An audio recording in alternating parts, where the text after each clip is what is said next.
المشكلة الأساسية في التعليم بتاعنا إنه حالم في كل المواد وكل المناهج بتاعته، وردوده عن أسباب تعلم أو تعليم هذه المواد أسباب أخلاقية، أسباب ثقافية. يعني إحنا إيه، هندي العربي وندي بقى أبو الفوارس عنترة، وهنخش بقى في محمد فريد أبو حديد، وهنكتب هنطلع البحتوري عندنا من ثالثة ثانوي.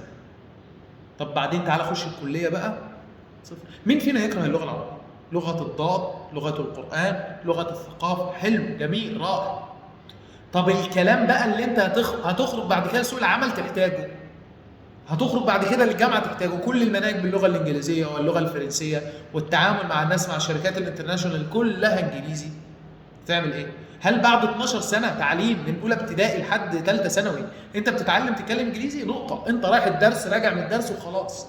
نصيحة لكل الآباء، حلو، مالكمش دعوة بقى بالتعليم بيقول لك إيه، ولا ذاكر عربي ولا حلو، ذاكر عربي كويس لنفسك أو للمجموع، انما انت لازم لما تيجي تخش الكليه تبقى تعرف تتكلم انجليزي، ما تعانيش زي ما جيلنا عانى.